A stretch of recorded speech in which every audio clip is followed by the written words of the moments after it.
Amerika Serikat dan sekutu-sekutu NATO menyatakan siap untuk menyerang pasukan Serbia jika diperlukan. Meski begitu, masih ada harapan pembicaraan dengan Presiden Serbia Milosevic dalam penyelesaian damai di Kosovo. 222 mayat berhasil ditemukan dalam kuburan massal yang diyakini terbesar yang pernah ditemukan di Bosnia. Ahli forensik menyebutkan korban sebagian besar penduduk yang dibunuh oleh pasukan Serbia. Para anggota Komite Kehakiman dari Partai Republik dan Demokrat Amerika Serikat menghadapi masalah baru menyusul adanya kepastian tindakan impeachment terhadap Presiden Amerika Serikat Bill Clinton, yakni bagaimana caranya pemeriksaan itu dilakukan.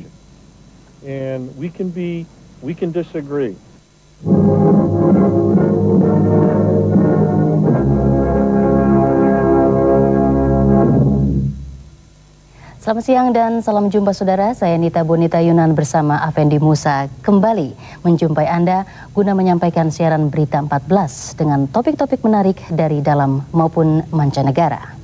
Benar Bonita dan saudara penonton, konflik di Kosovo nampaknya semakin beruncing dan Amerika Serikat serta sekutu-sekutu NATO menyatakan telah siap untuk sewaktu-waktu melakukan serangan militer ke Serbia jika diperlukan. Ya. Dan saudara penasehat pertahanan Amerika Serikat menyatakan pihaknya masih memberikan kesempatan kepada Presiden Serbia Slobodan Milosevic untuk melakukan perundingan dalam menyelesaikan masalah di Kosovo yang telah menelan banyak korban jiwa. Namun pihak Amerika Serikat dan sekutu NATO menganggap waktunya semakin sempit sehingga mereka menyiapkan serangan militer. Nah saudara, inilah laporannya. Penasehat Keamanan Nasional Presiden Bill Clinton, Sandy Berger, menandaskan Amerika dan sekutu-sekutu NATO telah siap untuk menyerang pasukan Serbia bila diperlukan. NATO telah menyelesaikan persiapan untuk melakukan serangan dan kini hanya tinggal menunggu perintah saja. Para pejabat Amerika mengatakan serangan bisa ditujukan kepada pasukan Serbia di Kosovo atau di tempat lain di Serbia. Dilaporkan NATO akan segera melakukan serangan terhadap Kosovo apabila Milosevic tidak mematuhi sepenuhnya tuntutan Dewan Keamanan Perserikatan Bangsa-Bangsa. Suasana di ibu kota Kosovo, Pristina, nampak tenang. Warga etnis Albania kemarin berkumpul di masjid untuk bersembahyang pagi. Kedati mereka sudah mengetahui serangan militer NATO tak lama lagi akan terjadi. Menghadapi kemungkinan serangan NATO, warga Serbia tidak merasa takut akan serangan tersebut dan bertekad membela Serbia sampai titik darah penghabisan. Sedang kondisi para pengungsi etnis Albania yang terpaksa meninggalkan rumah mereka di Kosovo semakin memburuk. Dokter-dokter Albania yang berusaha membantu para pengungsi mengatakan kondisi mereka sangat memprihatinkan. Lebih dari 300.000 orang etnis Albania telah meninggalkan rumah mereka selama konflik dan Badan Bantuan Internasional memperingatkan banyak lagi pengungsi yang tewas karena musim dingin, bahkan mengancam kehidupan mereka yang kekurangan makanan, obat-obatan, dan tempat berteduh. Para ahli forensik telah berhasil menggali sedikitnya 222 mayat dari kuburan massal yang diyakini sebagai kuburan massal terbesar yang pernah ditemukan di Bosnia. Para korban menurut petugas sebagian besar adalah penduduk dari desa-desa dekat Drovnik di Bosnia Timur yang dibunuh oleh pasukan Serbia Bosnia. Dilaporkan setidaknya 30 mayat lagi diperkirakan akan ditemukan pada penggalian di kuburan massal terbesar yang terus dilakukan kemarin. Para ahli merencanakan akan melanjutkan pekerjaan mereka di sebuah bukit kecil di dekat desa Glumina, dekat perbatasan dengan Yugoslavia, sehingga seluruh mayat ditemukan. Mayat-mayat ini merupakan para korban yang diyakini antara lain berasal dari kota Drovnik, suatu wilayah di mana pasukan Serbia Bosnia di awal perang selama 43 bulan melakukan pembersihan etnis dengan cara brutal. Ketua Komisi Orang Hilang Kroasia Bosnia, Amor Mosovic, mengatakan kepada para wartawan, mayat-mayat ditemukan terbungkus dalam kantong plastik yang bertuliskan JNA atau Tentara Rakyat Yugoslavia. Direncanakan mayat-mayat yang berhasil digali akan diangkut ke kota Tuzla untuk diidentifikasi terlebih dahulu.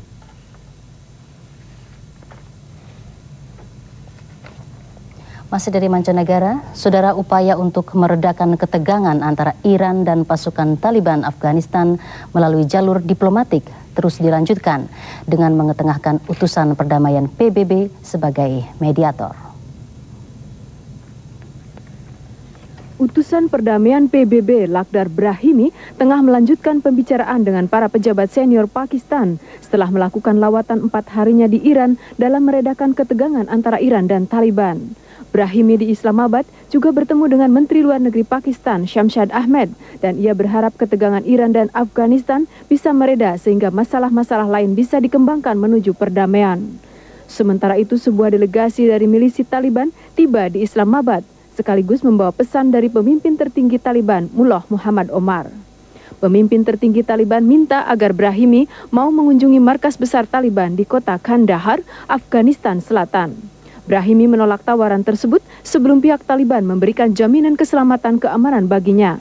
Taliban mengatakan akan menjamin keamanan serta akan bekerja sama dengan Brahimi. PBB melarang stafnya untuk tidak memasuki wilayah Afghanistan sejak seorang pengamat militer PBB dibunuh di Kabul Agustus lalu sebagai tindakan balasan atas serangan rudal Amerika Serikat. Iran selama ini bertikai dengan Taliban sejak milisi Taliban menyerbu Kabul 2 tahun lalu dan menggulingkan Presiden Burhanuddin Rabbani. Puncak ketegangan terjadi Agustus lalu ketika milisi Taliban menduduki kota Mazar-i-Sharif dan membunuh 10 diplomat Iran dan seorang wartawan. Setelah kejadian itu, Iran mengerahkan sebagian besar pasukannya untuk melakukan latihan perang di dekat perbatasan Iran-Afghanistan sekaligus sebagai tindakan berjaga-jaga. Tindakan impeachment sudah pasti akan dilakukan terhadap Presiden Bill Clinton. Namun masalahnya sekarang bukan pemeriksaan yang akan dilakukan, tetapi bagaimana caranya. Pemeriksaan terhadap Presiden Bill Clinton memang akan dilakukan anggota Komite Kehakiman DPR dari Partai Republik dan Demokrat. Tetapi mereka harus memutuskan bagaimana caranya pemeriksaan dilakukan dan siapa yang harus dipanggil untuk memberikan kesaksian. Kemungkinan besar seorang saksi yang akan dipanggil untuk memberikan kesaksian adalah pengacara independen Kenneth Starr, pembuat laporan yang menghebohkan mengenai skandal Clinton dengan Monica. Walau Komite Kehakiman DPR beranggotakan beberapa kongres yang paling partisan, anggota parlemen dari Partai Kongres William Dehan mengatakan, komite ini akan bersikap adil dan tidak memihak. Sementara salah satu masalah terbesar yang harus disepakati komite ini adalah siapa yang harus dipanggil ke gedung parlemen Capitol Hill untuk memberikan kesaksian. Sedang anggota parlemen dari Partai Republik, Lindsey Graham, mengatakan pengacara Kenneth Starr harus dimintai keterangannya sehingga ia bisa menjawab kecaman-kecaman yang dilancarkan terhadap dirinya. Senator Robert Torricelli mengatakan Bill Clinton perlu didengar kesaksiannya sehingga ia bisa meyakini rakyat Amerika bahwa ia serius dan sepenuh hati sewaktu meminta maaf kepada rakyat Amerika Serikat.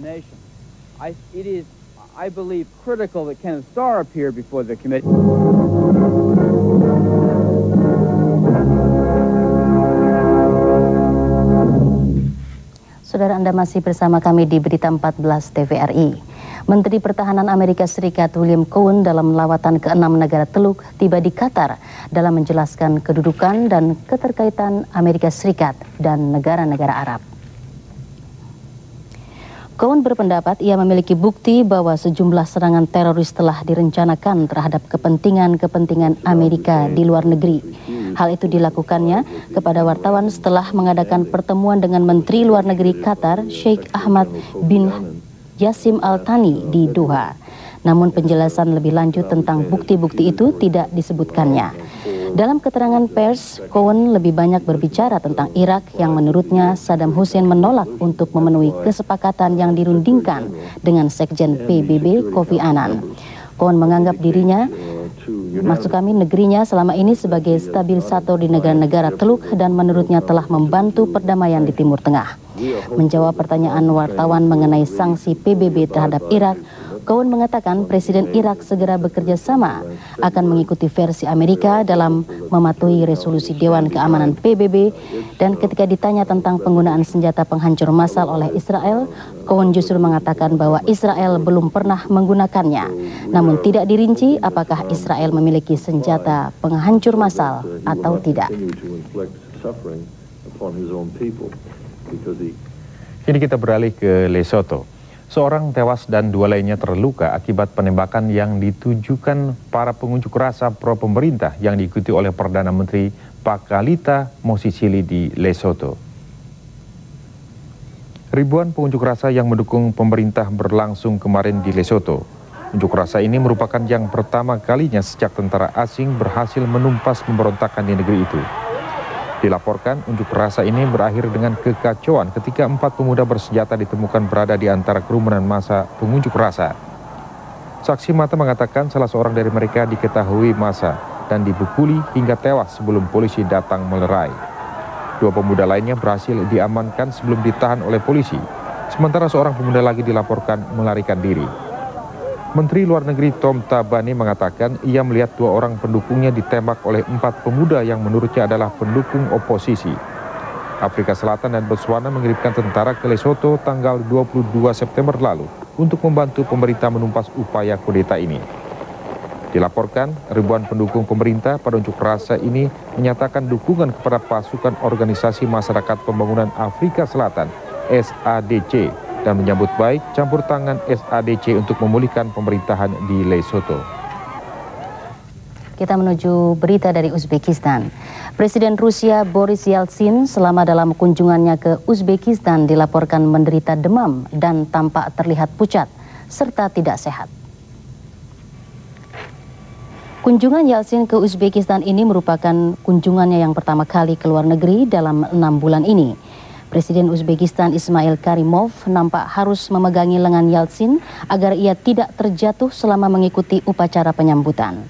Hal ini dilakukannya karena tiba-tiba Yeltsin goyah dan upacara kemudian dipersingkat.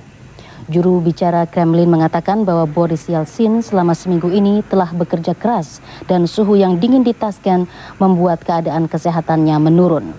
Perjalanan Yeltsin terakhir ke luar negeri pada bulan Mei lalu ke kota Birmingham untuk mengadakan pertemuan dengan Presiden Amerika Serikat Bill Clinton dan para pemimpin lainnya dari negara-negara G7.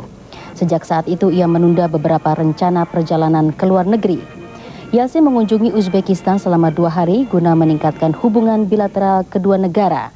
Sementara Menteri Luar Negeri Rusia Igor Ivanov mengatakan rombongan Yeltsin akan mengadakan pembicaraan luas mengenai keamanan internasional.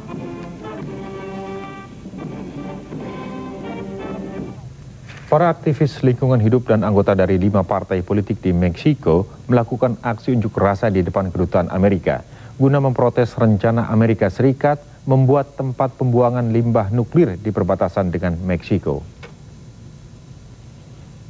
Aksi unjuk rasa para aktivis lingkungan hidup ini sehubungan dengan penandatanganan yang dilakukan Presiden Amerika Serikat Bill Clinton yang memberi izin pembangunan tempat pembuangan limbah radioaktif tingkat rendah dekat Sierra Blanca, Texas, sekitar 15 mil dari perbatasan dekat Meksiko. Para wakil dari partai politik Meksiko mengatakan lokasi tersebut melanggar kesepakatan Amerika Serikat Meksiko tahun 1983 untuk membentuk wilayah di sisi kedua perbatasan yang tidak boleh dibangun proyek yang bisa mempengaruhi hubungan kedua negara. Sementara pihak kedutaan Amerika Serikat tidak berkomentar atas aksi unjuk rasa keprihatinan para aktivis lingkungan. Bahkan tidak seorang pun menjawab telepon di kedutaan itu.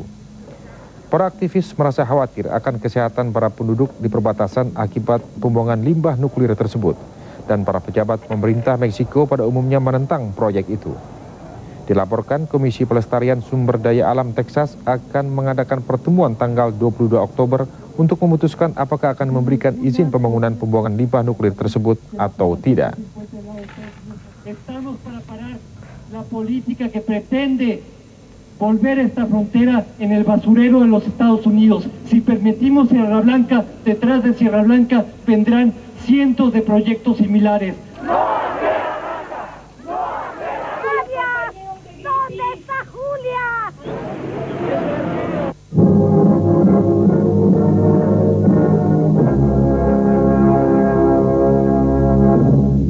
Baik Musa, baru saja kita mengajak penonton di seluruh Nusantara untuk menyimak berita-berita dari mancanegara. Dan sekarang tiba saatnya kita akan menyajikan berita-berita dari dalam negeri. Nah, benar Monita dan saudara penonton, tim redaksi Berita 14 telah menyiapkan beberapa berita dari dalam negeri.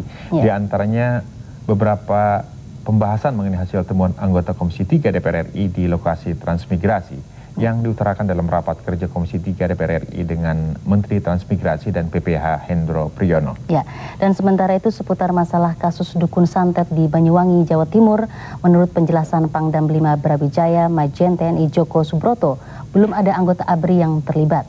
Kita ikuti berita selengkapnya.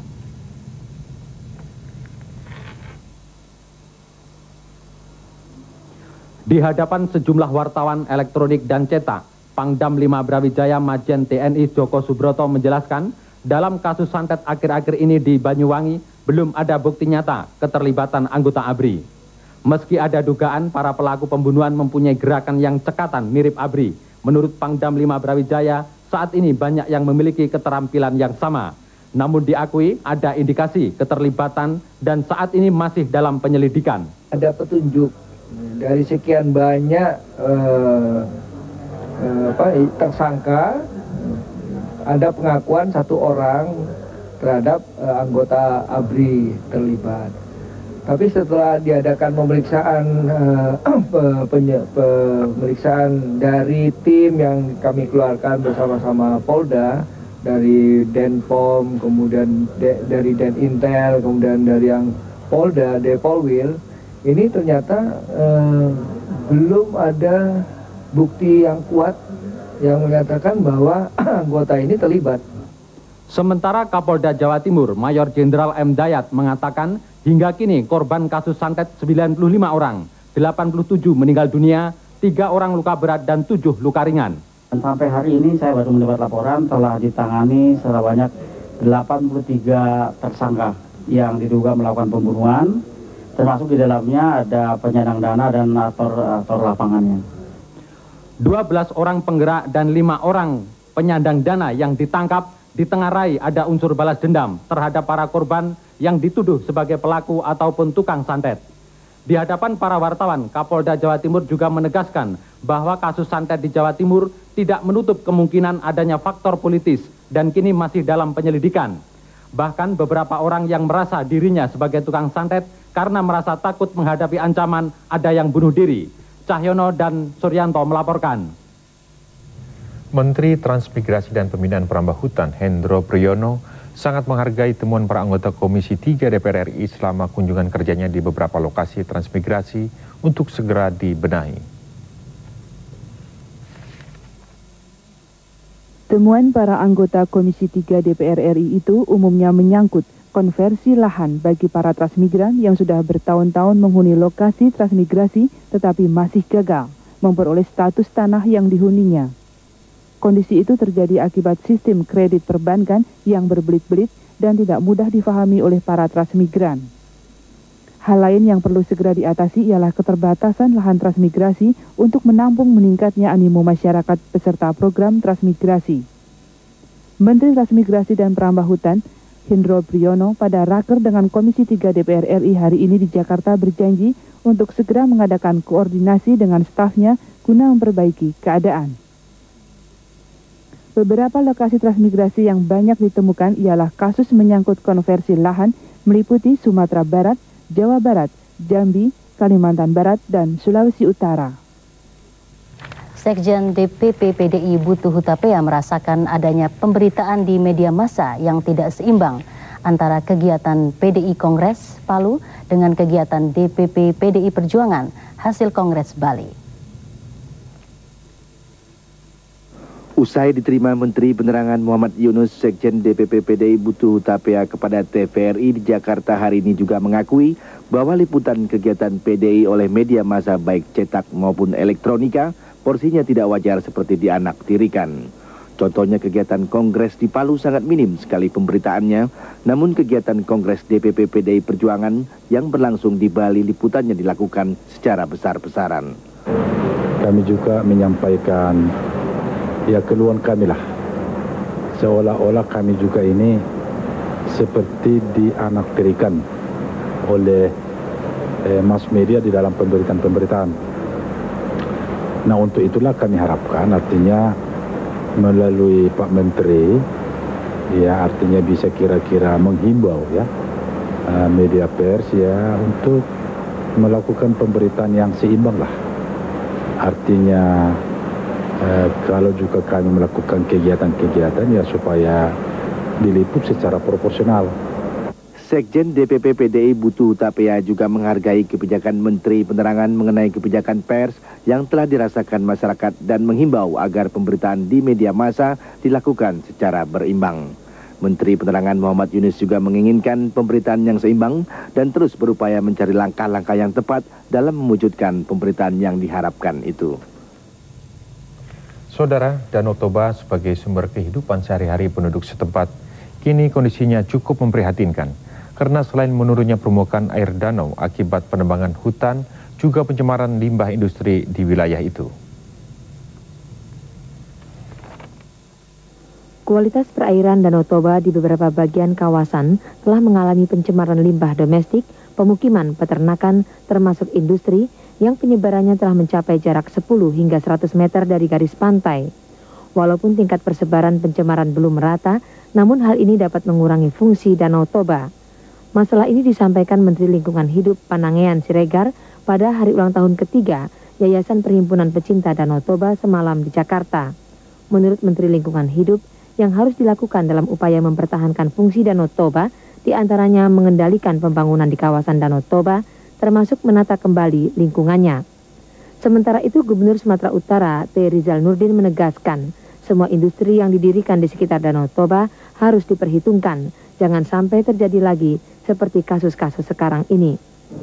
Kita sudah ambil langkah-langkah ya, pemerintah daerah Sumatera Utara, mengajak LSM, perguruan tinggi, masyarakat untuk membentuk tim inventarisasi. Lalu berdasarkan temuan tim inventarisasi ini, seperti yang saya katakan tadi, bahwa memang betul terjadi perusakan terhadap lingkungan, ya, di samping hal-hal yang positif. Ya. Hari ulang tahun Yayasan Perhimpunan Pecinta Danau Toba, selain ditandai penyerahan penghargaan Danau Toba Award, juga pelantikan Badan Pengurus Yayasan Perhimpunan Pencinta Danau Toba periode 1998-2001. Masing-masing Ketua Umum Gubernur Sumatera Utara, T. Rizal Nurdin, Sekretaris Jansen H. Sinamo, dan Bendara Umum Dr. Andes Inget Sembiring. Sementara itu, saudara, masalah kontraktor asing, lingkungan hidup dan kepentingan nasional bagi pengembangan pertambangan di Indonesia merupakan topik yang cukup menarik dibahas oleh kalangan dan ahli pertambangan. Topik tersebut disajikan oleh Menteri Pertambangan dan Energi Kuntoro Mangkusubroto di depan anggota Indonesian Executive Circle. Berbagai tanggapan serius disampaikan oleh kalangan pertambangan yang hadir dalam dialog Indonesian Executive Circle terhadap paparan topik masalah kontraktor asing, lingkungan hidup dan kepentingan nasional. Menteri Kuntoro Mangkusubroto secara gamblang menjawab pertanyaan-pertanyaan dalam dialog terbuka ini. TVRI meramu dialog terbuka yang cukup menarik ini dalam acara Viewpoints TVRI News bersama reporter Meike Malaun. Selengkapnya Anda dapat saksikan dialog terbuka pada acara Viewpoints edisi hari ini pukul 18.30. Saksikanlah melalui TVRI News. Ya, saudara, berbagai peristiwa menarik dan aktual yang terjadi baik di dalam maupun di luar negeri dapat Anda baca pada surat kabar terbitan hari ini. Betul, Monita dan saudara penonton, surat kabar terbitan hari ini sebagian besar di halaman pertama dihiasi dengan berita apel akbar generasi muda NU dengan berbagai judul yang beragam yang dihimpun dalam editorial berikut ini.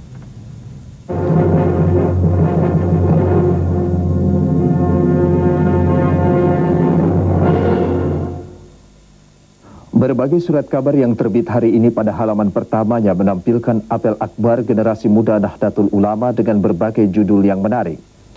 Harian Republika mengangkat warga NU teguhkan janji menjaga persatuan bangsa sebagai judul pada halaman pertama.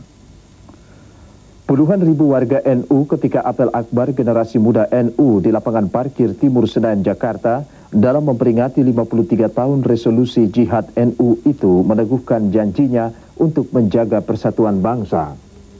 Sementara Harian Pelita menulis, Panglima ABRI sampaikan pesan pemuda pada apel akbar Gema NU. Menurut Wiranto, persaudaraan sebagai bangsa sudah tidak akrab lagi, buktinya terjadi curiga dan saling tuding pada semuanya akan semakin menambah persoalan dan keretakan persatuan dan kesatuan bangsa. Surat kabar media Indonesia pada halaman pertama menulis Nahdlatul Ulama tuntut tanggung jawab ABRI sebagai penjaga keamanan bangsa dan kasus Banyuwangi harus dituntaskan. Harian Suara Karya menulis upaya adu domba terhadap ABRI dan warga Nahdlatul Ulama pasti tidak akan berhasil karena keduanya punya hubungan yang sangat erat sejak dulu. Demikian judul utama harian Suara Karya. Surat kabar Kompas pada halaman pertama tampil dengan judul Nahdlatul Ulama tolak cara-cara kriminal dalam politik. Pada kesempatan apel akbar Gema Nahdlatul Ulama, NU menyatakan penolakan terhadap sektarianisme dan penggunaan cara-cara kriminal di dalam berpolitik. Surat kabar berbahasa Inggris The Jakarta Post pada halaman pertama menulis Nahdlatul Ulama menginginkan tanggung jawab ABRI yang lebih besar sebagai penjaga keamanan bangsa. Berita ekonomi menjadi sorotan harian bisnis Indonesia pada halaman pertamanya. Pencatatan transaksi devisa oleh bank-bank devisa akan dilakukan berdasarkan prinsip cash basis yang bertujuan mendisiplinkan penggunaan devisa.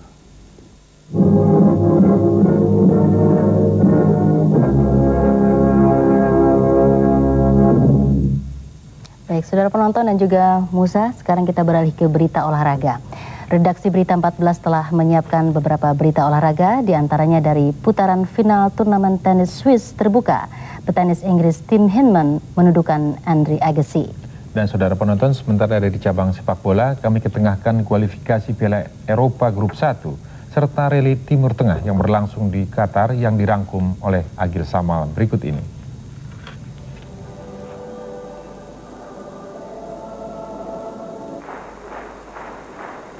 Petenis Inggris Tim Henman kembali meraih sukses setelah ia berhasil mengalahkan mantan petenis nomor 1 dunia Andre Agassi pada final turnamen Swiss terbuka dengan angka 6-4, 6-3, 3-6, dan 6-4. Henman berhasil menguasai jalannya pertandingan, bahkan servis Agassi berhasil dipatahkan. Namun Agassi yang saat ini berada di peringkat 8 dunia sempat merebut set ketiga. Kemenangan Henman di turnamen ini merupakan kemenangan keempatnya, sekaligus juga untuk membalas kekalahannya atas Agassi pada turnamen yang berlangsung di Los Angeles pada awal tahun ini.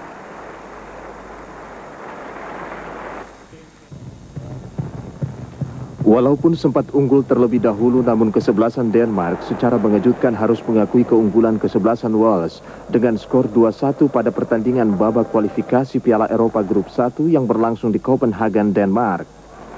Kesebelasan tuan rumah unggul terlebih dahulu melalui pemain bernomor punggung 9 Soren Frederiksen. Sundulan kepala Adrian Willems berhasil menyamakan kedudukan menjadi 1-1 setelah berhasil memanfaatkan tendangan bebas yang dilakukan oleh Darren Bernard. Morgan Krog yang menggantikan posisi penjaga gawang kawakan Peter Schmeichel yang sedang mengalami cedera, gagal menghadang bola yang datang dari sundulan kepala Craig Bellamy, sehingga membuat Wales unggul dengan 2-1. Pimpinan klasemen sementara untuk grup 1 masih diduduki Italia dengan 6 poin, sedangkan Wales berada di posisi kedua dan Denmark di posisi ketiga. Italia dalam pertandingan di hari yang sama berhasil mengalahkan Swiss dengan 2-0.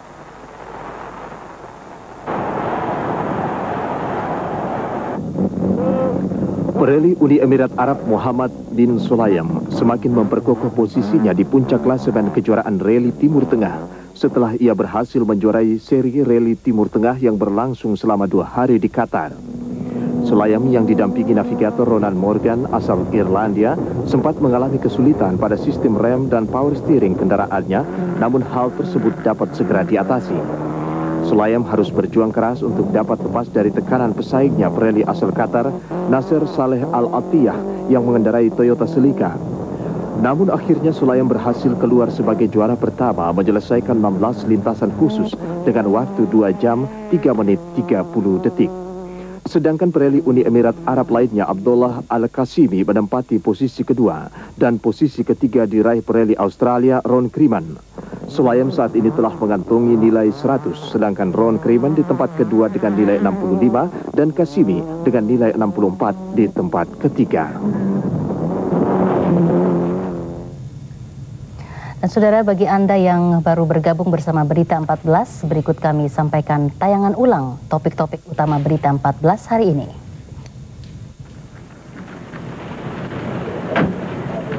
Amerika Serikat dan sekutu-sekutu NATO menyatakan siap untuk menyerang pasukan Serbia jika diperlukan. Meski begitu, masih ada harapan pembicaraan dengan Presiden Serbia Milosevic dalam penyelesaian damai di Kosovo. 222 mayat berhasil ditemukan dalam kuburan massal yang diyakini terbesar yang pernah ditemukan di Bosnia. Ahli forensik menyebutkan korban sebagian besar penduduk yang dibunuh oleh pasukan Serbia. Para anggota Komite Kehakiman dari Partai Republik dan Demokrat Amerika Serikat menghadapi masalah baru menyusul adanya kepastian tindakan impeachment terhadap Presiden Amerika Serikat Bill Clinton, yakni bagaimana caranya pemeriksaan itu dilakukan.